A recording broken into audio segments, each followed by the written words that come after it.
윤석열 대통령이 지난 6월 말 통일부 장관을 비롯해서 대규모 차관 인사를 한 데 이어서 오늘 추가 개각을 단행합니다.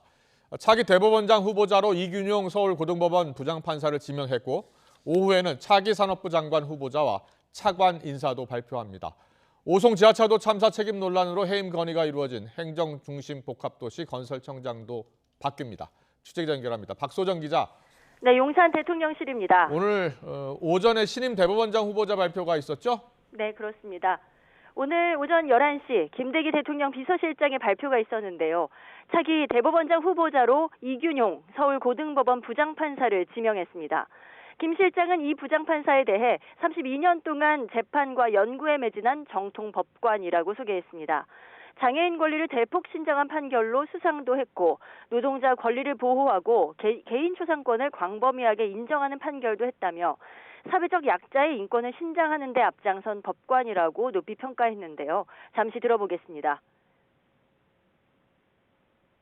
그간 재판 경험을 통해 사회의 다양한 목소리에 귀를 기울이고 원칙과 정의, 상식에 기반해서 사법부를 이끌어 나갈 대법원장으로 적임자라고 판단합니다.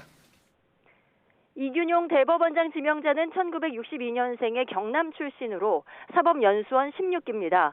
윤석열 대통령의 서울대법대 한 학년 후배인데 지난해 현 정부 첫 대법관 후보로 추천되기도 했습니다. 사법부 안에서는 대표적인 정통 보수 법관이라는 평가를 받습니다.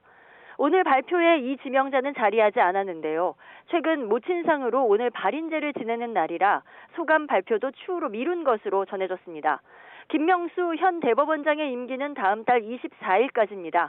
대법원장은 국회 인사청문회를 마친 뒤 본회의 임명동의안 표결을 거쳐 대통령이 임명합니다. 여야가 어떤 결론을 내릴지는 지켜봐야 할 것 같습니다. 네, 오후에는 차기 산업부 장관을 포함해서 차관들의 추가 인사 발표가 있다고요? 그렇습니다. 김대기 비서실장 오늘 오전에 이어 오후까지 브리핑을 두 차례 하게 되는데요. 새로운 산업통상자원부 장관과 국무조정실장을 포함한 차관급 인사가 나옵니다. 윤석열 대통령은 지난 6월 29일 통일부 장관 후보자 지명과 차관 12명을 교체하는 개각을 했는데 오늘 두 번째 개각이 이뤄집니다. 신임 산업부 장관 후보자에는 박문규 현 국무조정실장이 지명될 것으로 전해졌습니다. 62년생의 서울대 영문학과 출신이고 기획재정부 관료를 오래 지낸 뒤 기획재정부 2차관을 역임하기도 했습니다.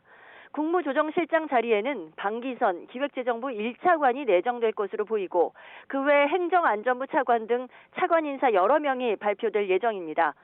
산업부 장관은 앞서 지난 6월 인사 때 발표가 확정됐다가 미뤄졌던 것으로 알려졌는데 두 달 만에 결국 교체가 되는 겁니다.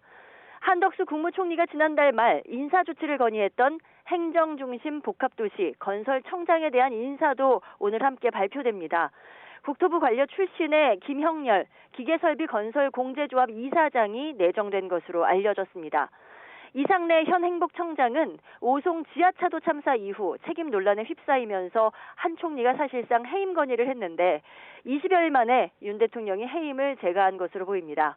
지금까지 용산 대통령실에서 YTN 박소정입니다.